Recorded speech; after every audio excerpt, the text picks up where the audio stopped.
Good evening po sa bawat isa and welcome to our Gethsemane prayer. Tayo pong lahat ay patuloy na magalak sa oras na ito dahil sama-sama po tayong lalapit sa ating Panginoon. Sabi po sa 1 Samuel 2, "There is none holy like the Lord, for there is none besides you. There is no rock like our God."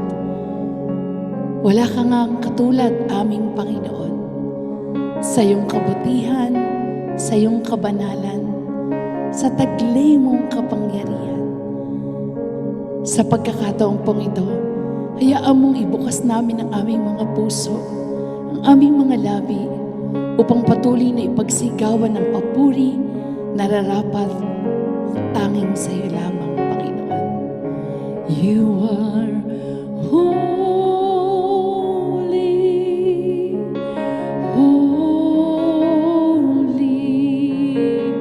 Lord, there is none like you. You are holy, holy. Glory to you alone. Once again, you are holy. You are holy, holy. Lord, there is none like you. You are holy, holy. Glory to you alone. I sing your praises. I sing your praises forever.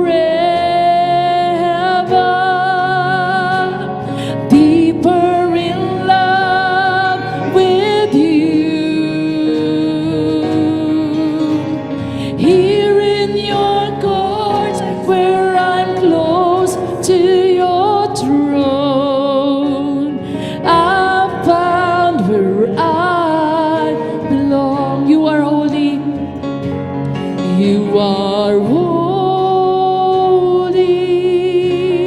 holy. Lord, there is none like you. You are holy, holy. Glory to you alone. I sing your praises. I sing your praises forever. Deeper in love with you. Here in your courts where I'm close to your throne,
We belong to you.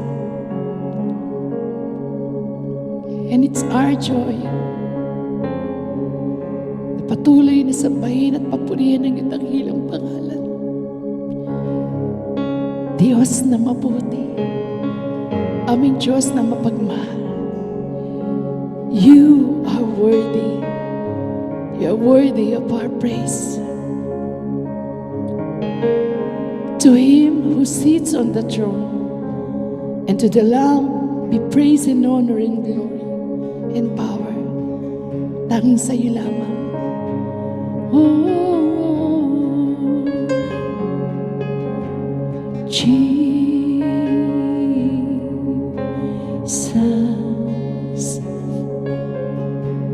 Jesus,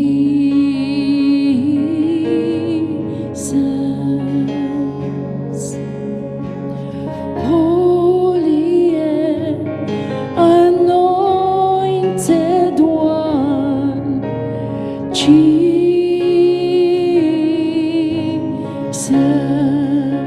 Jesus, Jesus,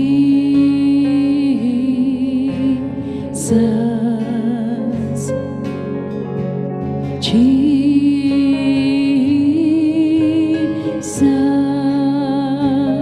risen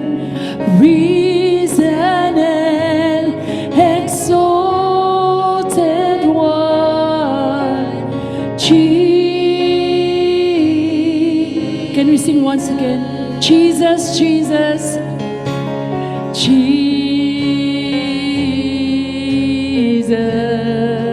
you're worthy, Lord. Jesus,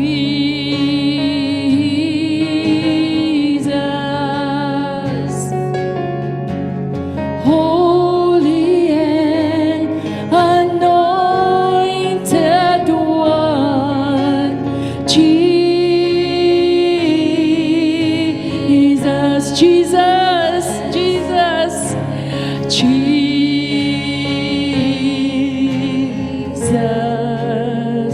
oh, Jesus,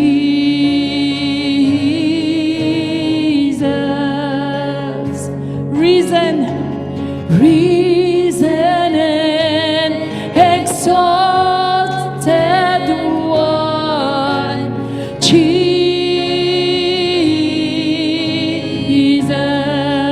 your name is like honey on my lips, your spirit like water to my soul.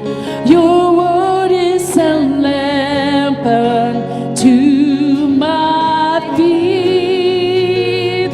Jesus, I love you. I love you. Your name is like honey on my lips. Your spirit like water to my soul. Your word is a lamp unto my feet. Jesus, I love you. I love you. Hallelujah. Let's continue to sing Jesus. His name brings peace. His name brings joy. His name brings salvation. His name brings hope. Walang katulad ang iyong pangalan, aming Panginoon. Banal. Walang katulad.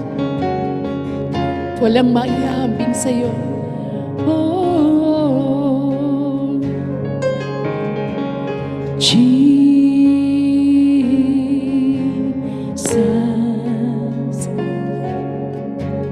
Jesus,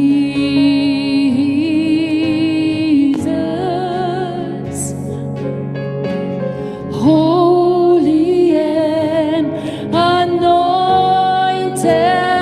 One, Jesus, Jesus, you're the risen King. Jesus,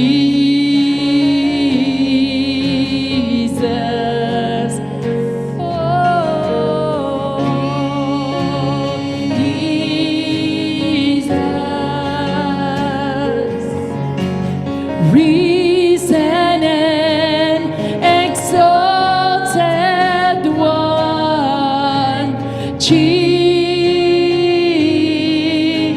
Jesus, your name is like honey on my lips, your spirit like water to my soul.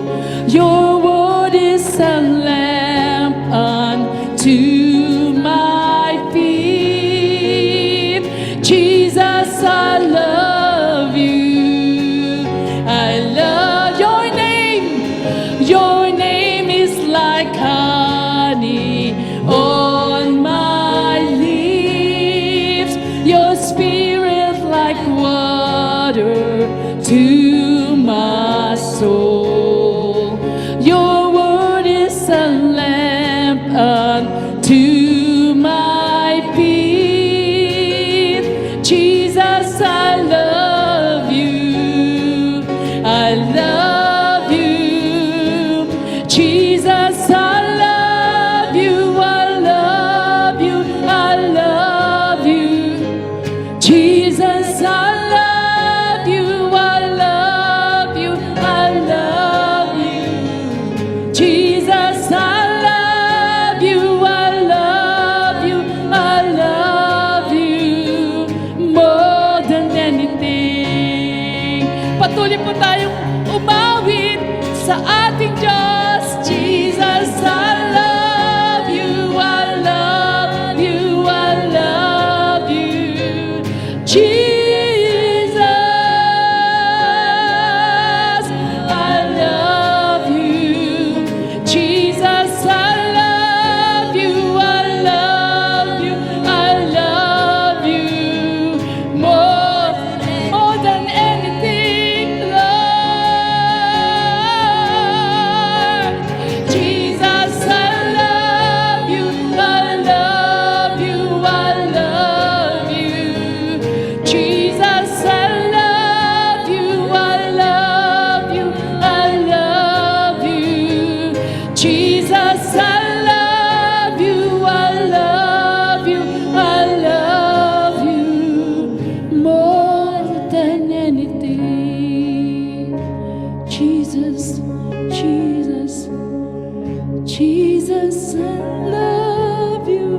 I love you. I love you. Jesus, I love you. I love you. Jesus, I love you. I love you. I love you more than anything. Jesus, more than anything. Jesus, I love you. I love you. I love you. Jesus, I love you. I love you. I love you. Jesus, I love you. I love you. I love you more than anything. Give you praise, God. Aming papuri, ang aming pagmamahal ay para sa iyo lang, Panginoon. Aming pagsamba, aming mga tinig, ang aming mga buhay. Higit sa lahat, Panginoon. Salamat sa iyong dakilang pag-ibig na naranasan namin. Kung kaya't nai-express namin ang aming pagmamahal sa iyo. Dahil ikaw ang unang umibig sa amin. Jesus, I love you. I love you. I love you. Jesus, I love you. I love you. I love you. Jesus, I love you. I love you. I love you more than anything.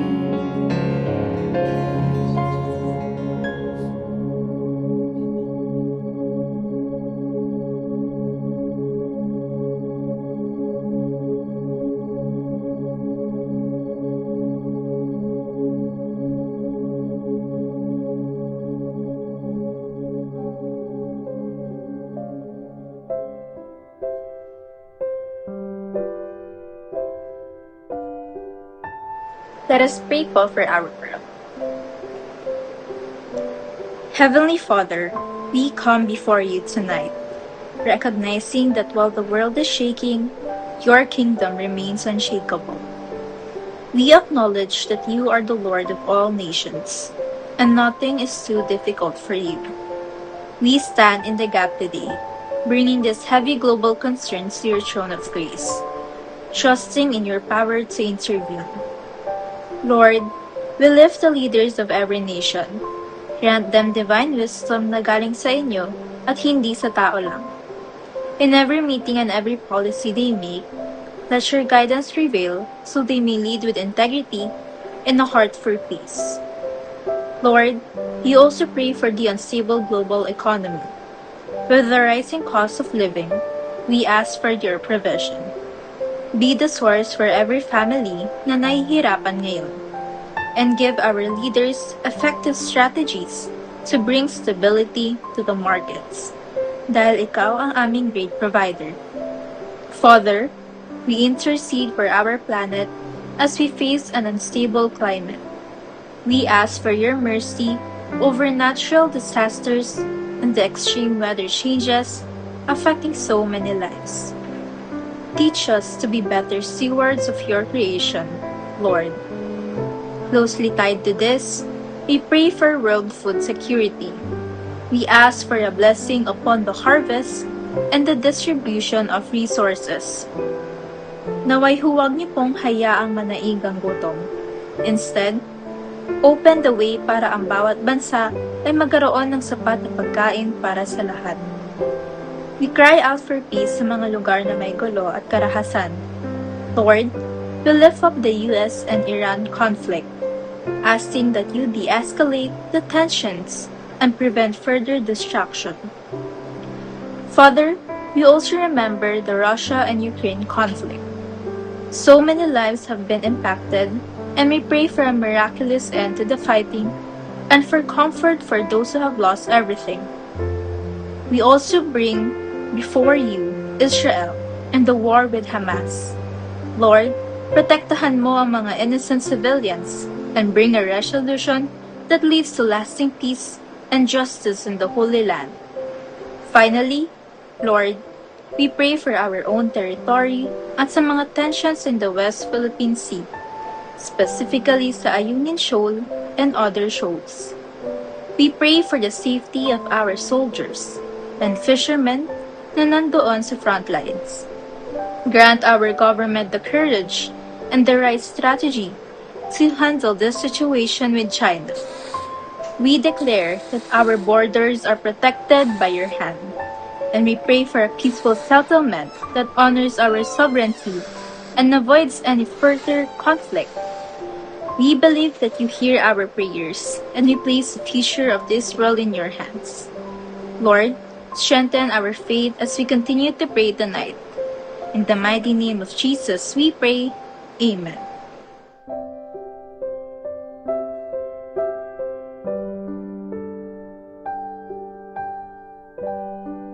Dalangin para sa ating bansa. Dakilang Diyos na makapangyarihan sa lahat, patawarin mo nga po kami sa mga kasalanang nagagawa po namin. Pagkalinisin mo nga po ang aming mga puso at isipan, nang sa gayon, Panginoon Ama, ay malinis kaming makalapit sa iyo, Panginoon. Ama, inilalambing po namin sa iyo ang aming presidente, 10 ng kanyang mga kasamahan. God, tulungan mo nga po ang aming presidente sa lahat ng mga pagsubok, problema na kinahaharap po ng aming bansa. Dalangin po namin na anuman po ang kanilang mga balak gawin, gustong gawin, o mga pinaplano, ito ay isang guni sa iyo, nang sa gayon, Panginoon, ay maging matagumpay ang lahat ng kanilang mga gagawin. Dalangin din po namin na sa mga oras na ito, Panginoon, ay si Vice President Sara Duterte ay dumadaan sa impeachment. Dalangin po namin na anuman po yung mga nakatago at dapat malantad sa lalong madaling panahon ay malantad na, Panginoon, upang God ay hindi na po sila tularan ng mga susunod na tatakbo bilang Vice President. Dalangin Dalangin ko po, Panginoon, na anuman po ang mga nakatago at hindi pa nalalantad, dalangin po namin na ngayon pa lang, hangat maaga pa ay malantad na ang lahat-lahat, Panginoon. Lagad alam po namin na Ikaw ang nakakaalam kung ano po yung mga nangyayari po sa aming gobyerno, lalo na, Panginoon, sa kanilang mga pangangalakad.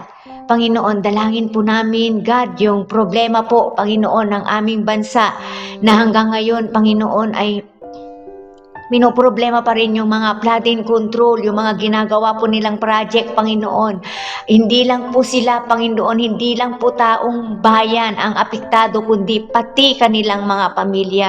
Dalangin po namin na sa mga ginagawa po nila ay maging maayos na, gawin ang dapat gawin, hindi dapat ibulsa yung mga binibigay na pinansyal para ipagawa ng mga dapat gawin sa mga bayan, sa mga probinsya, Panginoon. Dalangin din po namin, God, ang patuloy na nararanasan po namin yung mainit na panahon. Hayaan mo, Panginoon, na ingatan mo ang kalusugan ng aming mga kababayan dahil sa sobrang init, Panginoon. Nagkakasakit, inuubos sipon, nagkakaroon ng heat stroke, Panginoon. Hayaan mo na patuloy mong ingatan ang kalusugan ng taong bayan, Panginoon.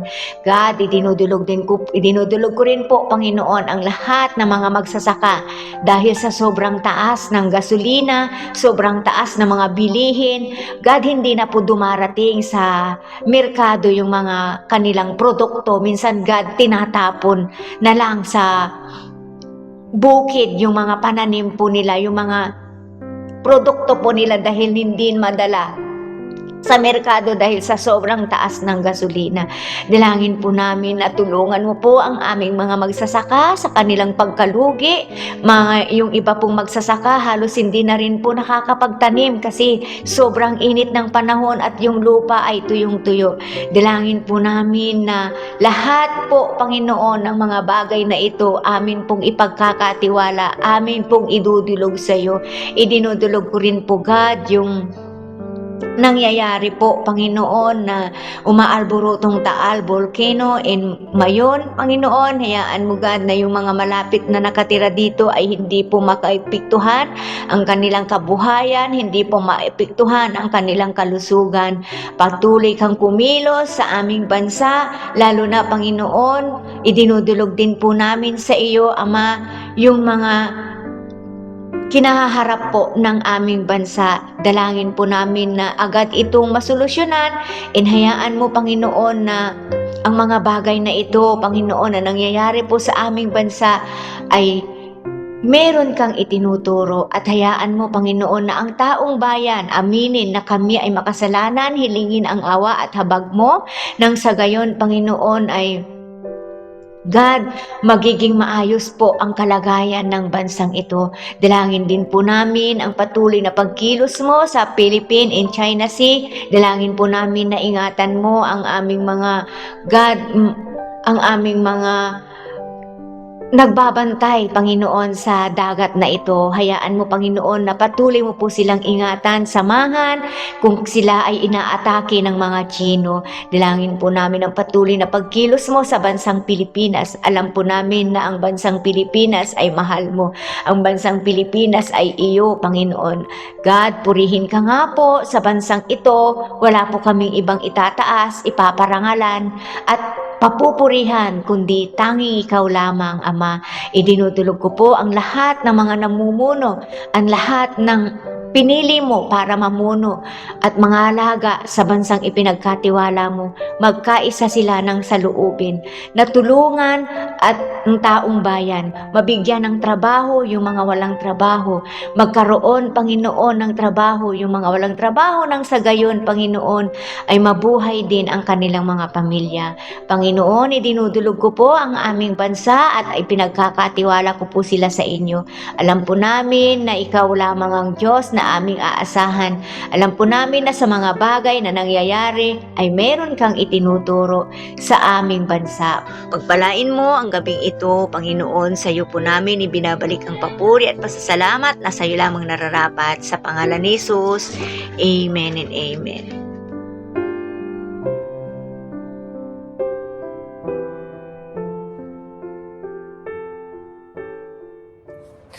Good evening po. Narito po ako ngayon para magbahagi ng salita ng Diyos. Pero bago po ang lahat, inaanyayahan ko po kayo na samahan ako sa panalangin. Lord Jesus, we thank you, God, for your grace and for your mercy. Lord, narito po kami, God. Binubuksan po ang aming mga puso, Lord God, at nananabik sa salita mo. Ama, by your grace and by your mercy, we pray, Lord God, na bigyan niyo po kami, Panginoon, ng karunungan upang maunawaan ang iyong salita. And nalangin namin na hindi lang po marinig namin ito, kundi may apply namin ito sa aming mga buhay. Pagkat mahal ka na, Lord, ikaw na po ang bahala at mamuna, Panginoon, sa pag-aaral namin ng mga salita. Sa pangalan ni Jesus, Amen. Ito pong ibabahagi ko ay matatagpuan sa Matthew chapter 15 verses 1 to 20. Ang title po nito ay Traditions and Commandments. So basahin po natin. Verse 1, Then some Pharisees and teachers of the law came to Jesus from Jerusalem and asked, Why do your disciples break the tradition of the elders? They don't wash their hands before they eat. Jesus replied, And why do you break the command of God for the sake of your tradition? For God said, Honor your father and mother, and anyone who curses their father or mother is to be put to death.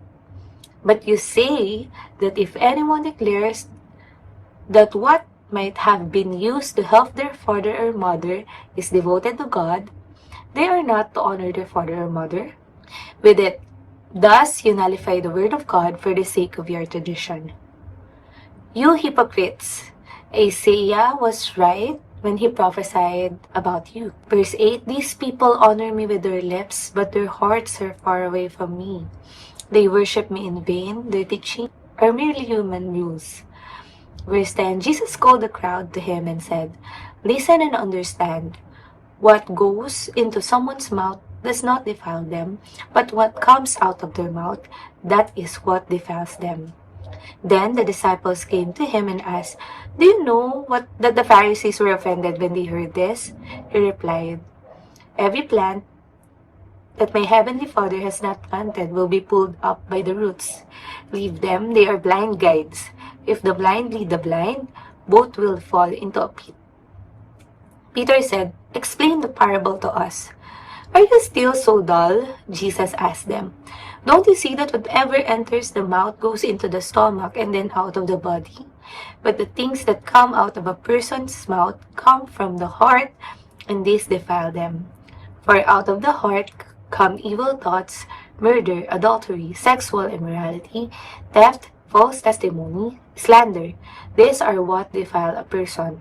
But eating with unwashed hands does not defile them. Ang overview po ng passage na ito po ay confrontation na naganap between Jesus at ang mga Pharisees and scribes patungkol sa pag-aakusa ng mga religious leaders kay Jesus at sa mga disciples niya na hindi na sila sumusunod sa mga tradisyon na pinasa ng mga ninuno. Yun po yung particularly yung paghuhugas ng kamay bago kumain. So dito na po, in-expose naman ni Jesus na hindi ang ganitong mga bagay ang nagpaparumi sa mga tao, kundi kung ano ang nilalaman ng mga makakasalanang puso. So dito makikita ang pagkakaiba ng man-made religion at yung totoong pagsunod sa Diyos. So ano po yung background ng passage na ito? Before this chapter, makikita po natin na maraming pinagaling si Jesus in ministry niya. He fed the 5,000. At yung authority niya at yung compassion niya sa mga tao were clear. Nakita yun ng mga tao. And yet, instead na i-recognize nilang Messiah ng mga Pharisees na yun, they focused on the tradition, which is yung hand washing. So, this shows spiritual blindness, no? Na nakikita na nila yung mga miracles and yet, nakafocus sila and obsessed sila na pakialaman yung hindi pagsunod sa mga rituals. Bago tayo pumunta ulit dun sa verse na yun, alalahanin po muna natin yung sa Old Testament, sa Old Covenant. Ano po rin po ba yung mga nangyayari noon sa mga Israelites na na naka-receive ng Ten Commandments, no? So, Exodus 20, chapter 7, ito po ay stated in the Ten Commandments. Para lang makita rin po natin na ito pong verse na to sa New Testament ay nangyayari din po dun sa Old Testament. Doon pa lang po na ibinigay ng Diyos itong commandment na ito, na thou shalt not take the name of the Lord thy God in vain. It is not limited to cursing. It means to treat God with irreverence, to treat God with superficiality, to bring God an empty worship, hypocritical worship, or hypocritical honor. And someone had said frankly that God's name is taken in vain more often in the church than outside of it, where people come and offer empty worship. With their needless repetition, their empty praise words, singing without thought of God, praying, then hearing the word and never applying it. All of this is empty worship, phony, hypocritical, and such kind of worship is condemned in the Word of God. So, yun pala din ang ibig sabihin ng thou shalt not take the name of the Lord thy God in vain. And in Isaiah 1, verses 10 to 20, may kita natin, sabi ng Lord, what to me is the multitude of your sacrifices, says the Lord. I have had enough of burnt offerings, of rams, and the fat of well-fed beasts. I do not delight in the blood of bulls or of the lambs or of goats. When you come to appear before me, who has required of you? Sa Amos 5:21-23, I despise your feast, and I take no delight in your solemn assemblies. Even though you offer me your burnt offerings and grain offerings, I will not accept them, and the peace offerings of your fattened animals, I will not look upon them. So may kita natin dito sa Old Testament na nangyayari na rin talaga that the people sacrifice a lot for the Lord, offer rituals, offer yung mga incense, and meron silang mga assemblies para sa Lord. Pero hindi natutuwa ang Panginoon sa kanila because He know that their heart is far away from Him.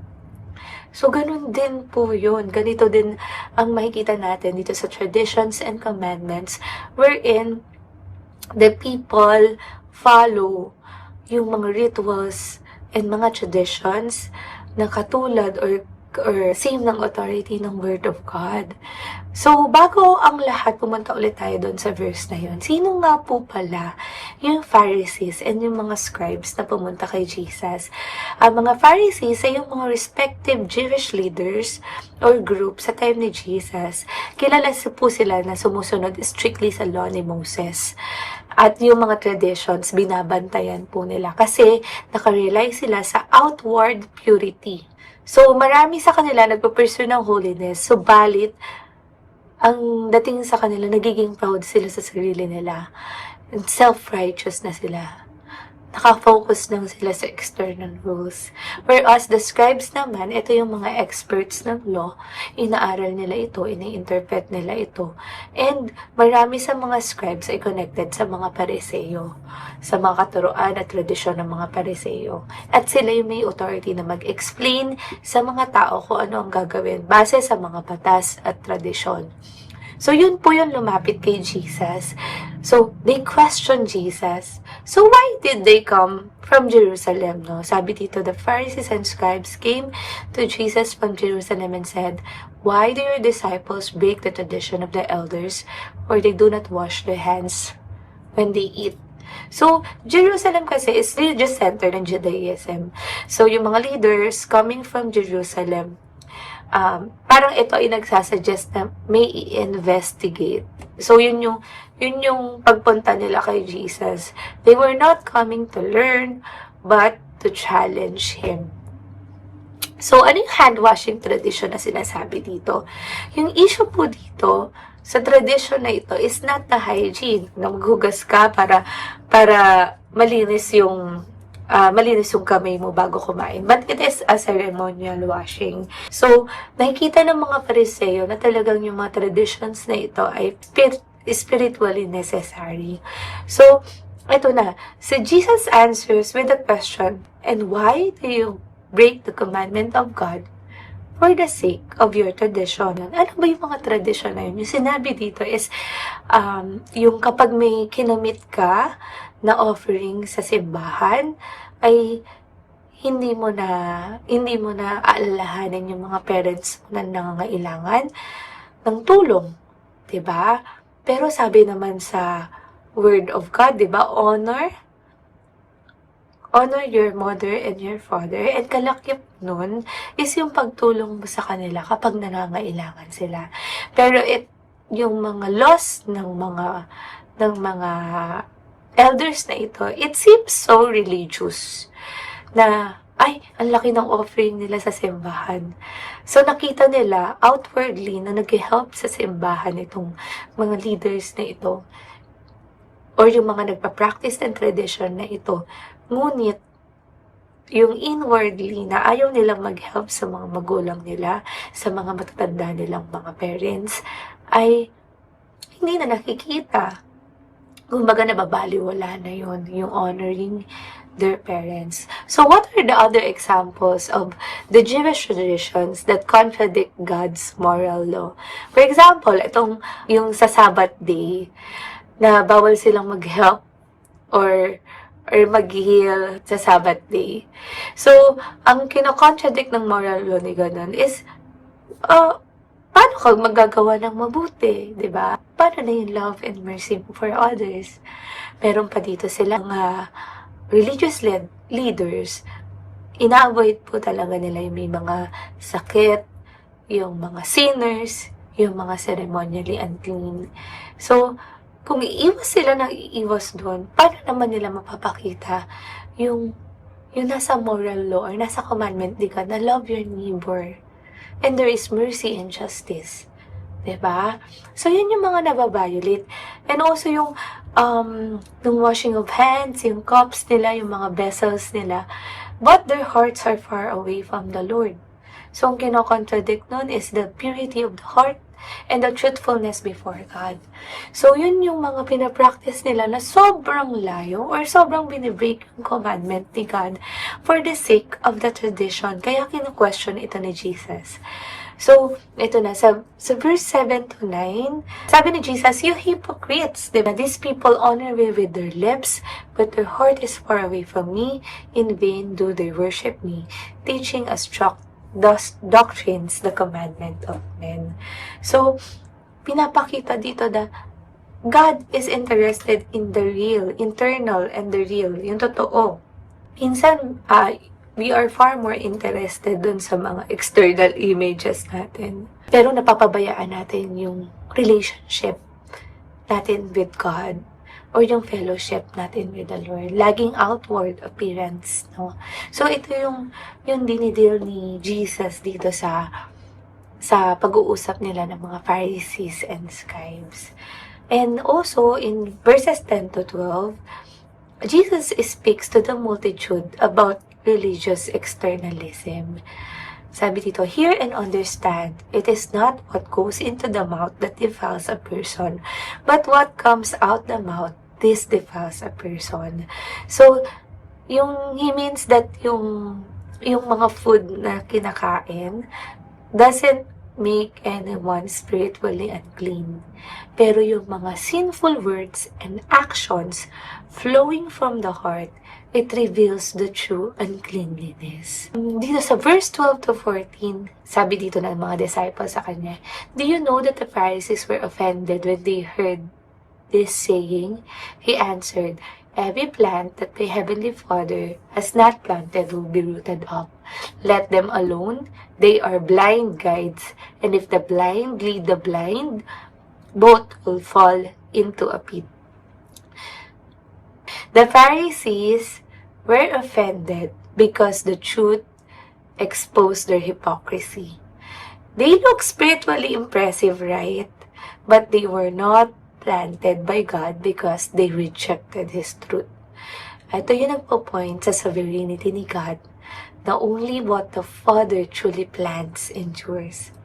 False religion may grow for a season, but it will be uprooted.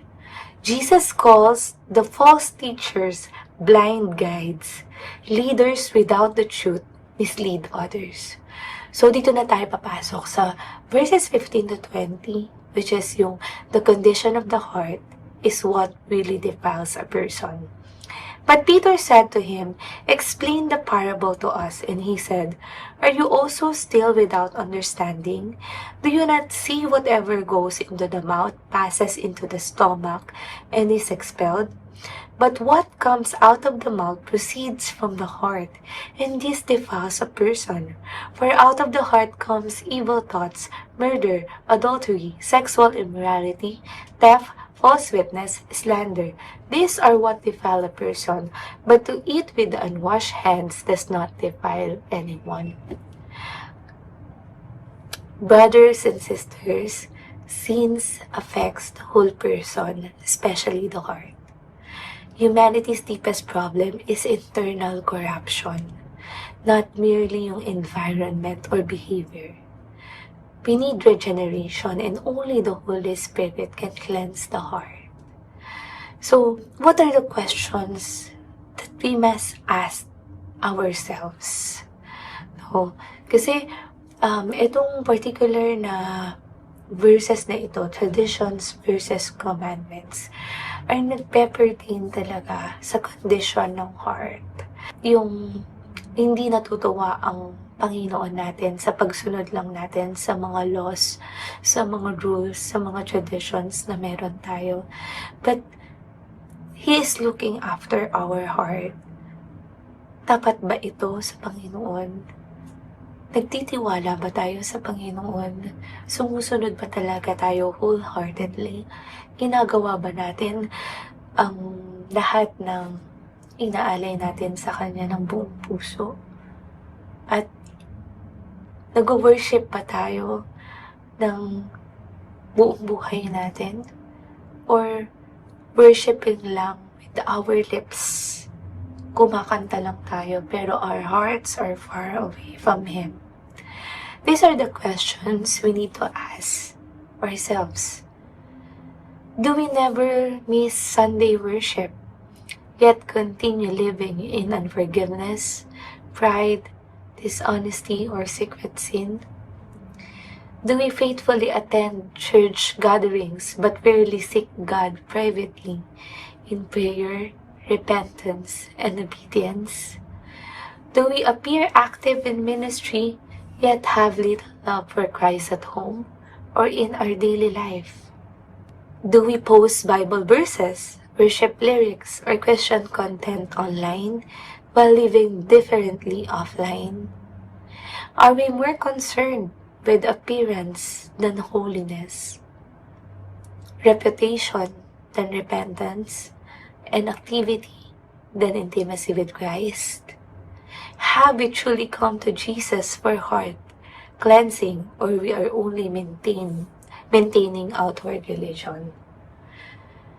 Yun yung mga kailangan nating i-assess sa sarili natin. Because what if we are like the Pharisees and the scribes na outwardly obeying Jesus for the applause of men, or para masabing we are obedient but inwardly we are far away from the Lord? So, ano po yung bigat? Kasi pwede nating sabihin na yes, sumunod ka kay Jesus, mag-obey ka kay Jesus. Pero ano yung bigat naman? We need to answer why. Bakit tayo susunod sa Panginoon? Bakit gusto ni God yung obedience natin ay totoo and coming from our heart? Ano yung mabigat na dahilan bakit tayo susunod sa Panginoon? God does not command obedience because He is harsh and controlling. He commands obedience because He is a loving Father who knows that life, joy, freedom, and blessing are found in walking in His ways. Because He loves us. God's commands are not burdens and meant to crush us. Ito yung mga loving boundaries ng Panginoon that meant to protect us from sin and destruction. And I know that obedience also reflects trust.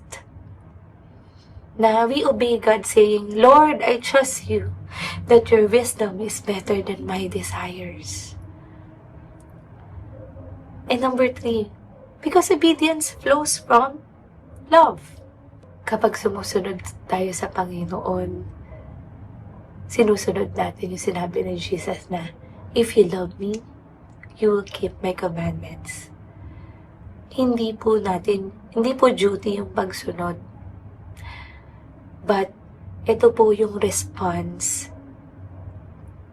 ng isang tao na may change heart, na binago ng grace ng Panginoon. And ano pa yung ginagagawa ng obedience? Obedience shapes us to holiness. God is holy.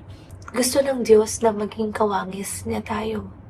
And obedience trains our hearts away from selfishness, but toward righteousness. And last, because obedience brings true worship. Nakita natin dito na kinokondemn ni Jesus yung outward worship without inward surrender. Yung real worship po kasi is not only singing, is not only rituals, not traditions, not the ministry only, not yung church attendance, o yung pag-involve natin sa lahat ng mga gawain sa church. But real worship is a life submitted to God. And we cannot obey perfectly on our own. Our hearts are sinful. That's why Jesus came. Hindi lamang para i-forgive yung disobedience natin, but to give us a new hearts that desires obedience to God. Kaya gusto ni God, maging obedient tayo because He wants us. Yung love natin para sa Kanya, yung trust natin sa Kanya, yung fellowship natin sa Kanya, at maging satisfied tayo and yung joy natin na matatagpuan sa Kanya. Yun ang desire ng Panginoon. So, final heart check. Question natin sarili natin.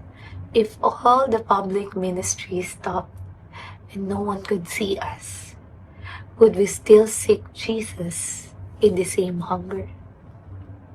Let's pray. Lord Jesus, maraming salamat po sa salita mo na nagturo po sa amin na yung mga tradisyon, yung mga rules, yung mga laws ay baliwala sa iyo kung ang puso at isipan namin ay malayo sa iyo. Humihingi po kami ng tawad, Panginoong Jesus, dahil yes po, kami po ay naging ganun din po ng maraming beses. Nagpupunta sa mga gawain, sa ministry,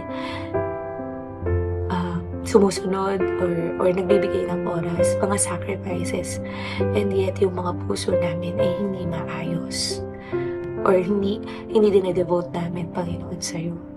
Lord, humihingi po kami ng tawad. Patawarin mo kami.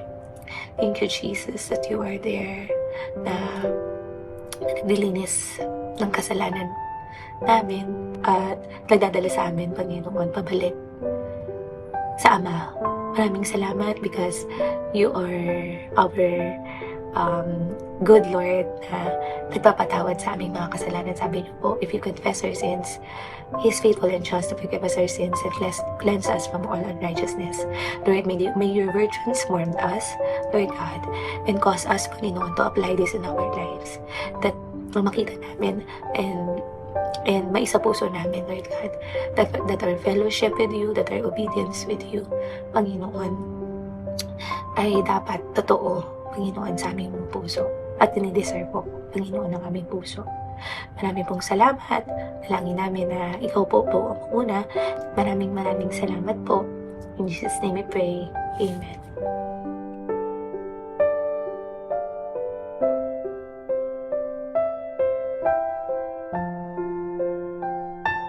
Let us pray for our church. Lord, we thank you for our church, PCF.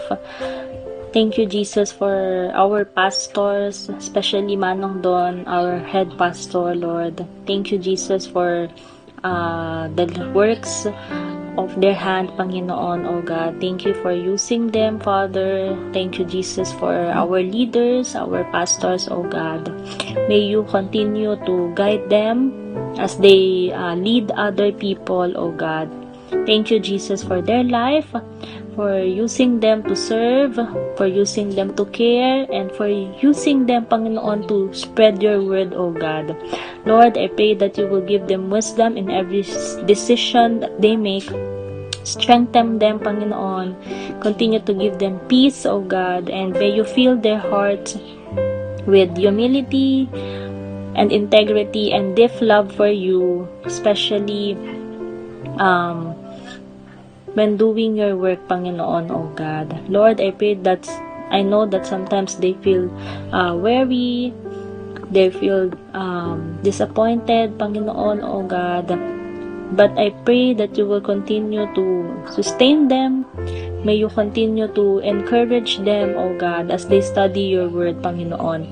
Lord, may you remind them that the work of their hands is never in vain. I also pray that you will protect the families of our pastors and our leaders in church, O God.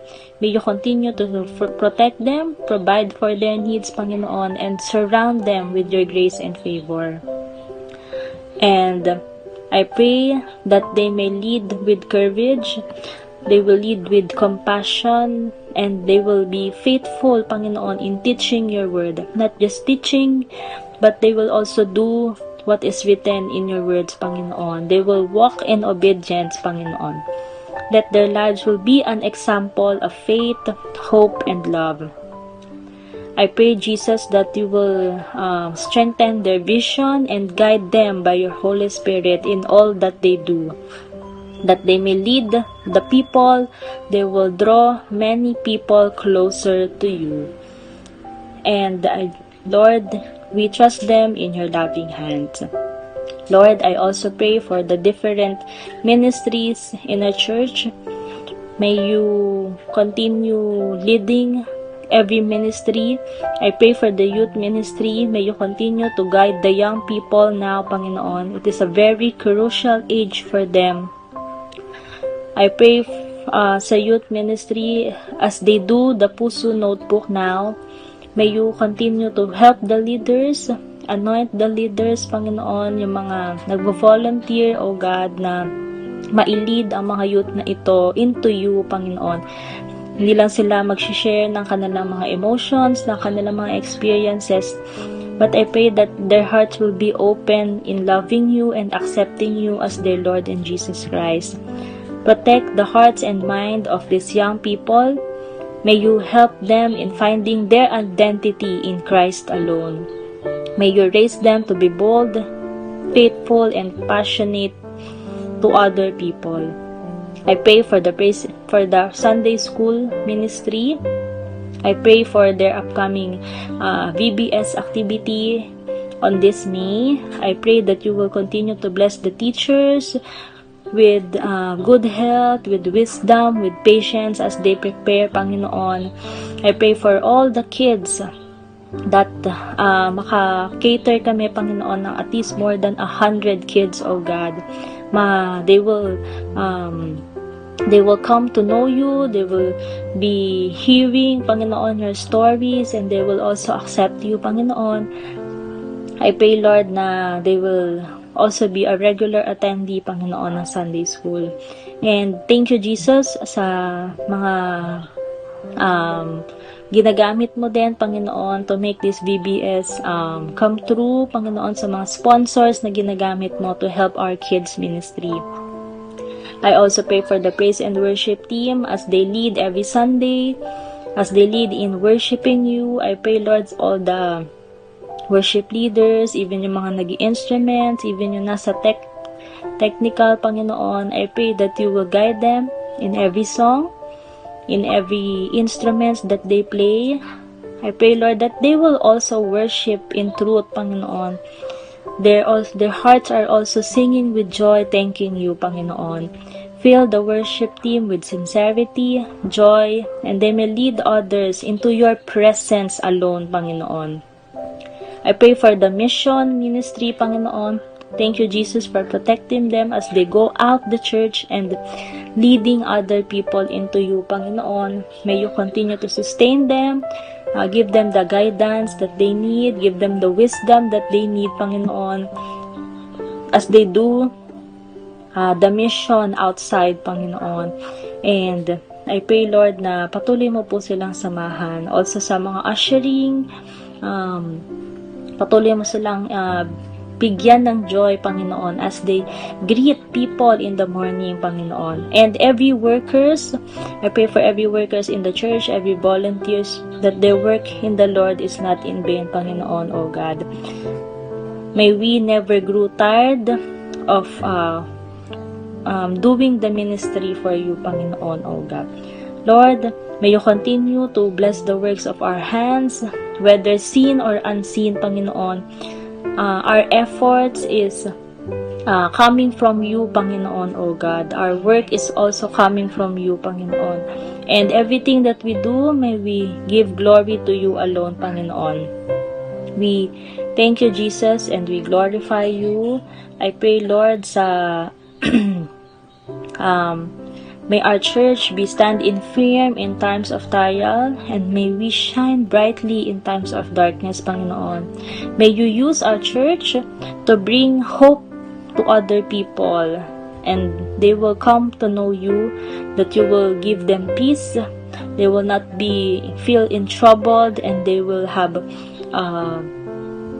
come to know you and rest in your words alone, O God. We thank you, Jesus, for our church. This is our prayer. In Jesus' name, amen.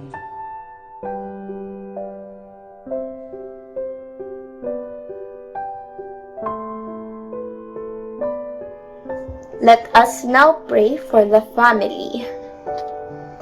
Heavenly Father, we come before you today with grateful hearts, thanking you for the gift of family.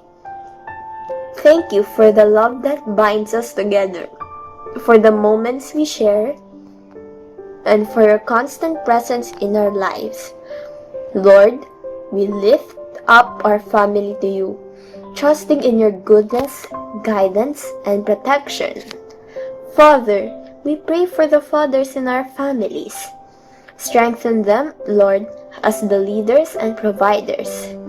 Give them wisdom in every decision they make, patience in the times of stress, and the heart that seeks you above all. Help them lead with love, integrity, and humility, reflecting your character in their words and actions. May they feel your presence daily and be encouraged in their responsibilities. We also lift up the mothers, Lord, who nurture and care for the home. Bless them with the strength, joy, and peace. Renew their energy when they feel tired, and remind them that their love and sacrifices are seen and valued. Fill their hearts with kindness and understanding, and guide them as they shape the lives of those around them. May they always feel your comfort and grace. Lord, we pray for the children in our families. Help them to grow in fear of you, with hearts that love what is good and right. Guide their thoughts, choices, and actions. Protect them from harm and negative influence, and surround them with people who will lead closer to you. May they grow in wisdom, respect, and faith. becoming individuals who honor you in all they do. Father, we ask for your protection over our entire family. Cover us with your mighty hand. Keep us safe from danger, illness, and anything that may harm us physically, emotionally, or spiritually. Be our refuge and our shield in every situation. Lord, we pray for the unity of our family. Help us to love one another deeply, to forgive quickly, and to understand each other better. Remove the pride, anger, and misunderstandings that may divide us. Teach us to communicate with kindness and to support each other throughout every season of our life. Let our home be filled with love, filled with respect, and be filled with harmony. In times of difficulty, Lord, give us strength. When we face challenges, remind us that you are with us. Help us to trust in your plans even when we do not understand. Give us courage to keep going, faith to believe in your promises, and hope that never fades. We also pray for peace in our home. Let your peace rule in our hearts and in our relationships. Calm every worry, every fear, and every anxiety. Fill our home with joy, laughter, and the sense of security that comes from you alone. May your presence dwell in our home, making it a place of comfort and love. Above all, Lord, help us to keep you at the center of our family. Teach us to seek you daily, to honor you in everything we do, and to trust you in every circumstance. May our family be a reflection of your love and testimony of your goodness. We offer this all to you with prayer and thanksgiving. In Jesus' name we pray. Amen. Amen and amen. Salamat po, Panginoon, sa katugunan ng aming mga panalangin. Patuloy po nating awitan ng ating Diyos. Your name is like honey on our lips. Woo! Your name is like honey on our lips. Your spirit like water to our soul. Your word is a lamp unto our feet. Jesus, we love you. We love you. We love you. Your name is like honey on our lips. Your spirit like water to our soul. Your word is a lamp unto our feet. Jesus, we love you. We love you. Amen and amen. Sabay-sabay po natin sigaw mga Jesus reigns.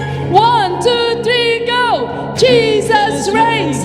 Jesus reigns! Jesus reigns! Jesus reigns! Jesus reigns! Jesus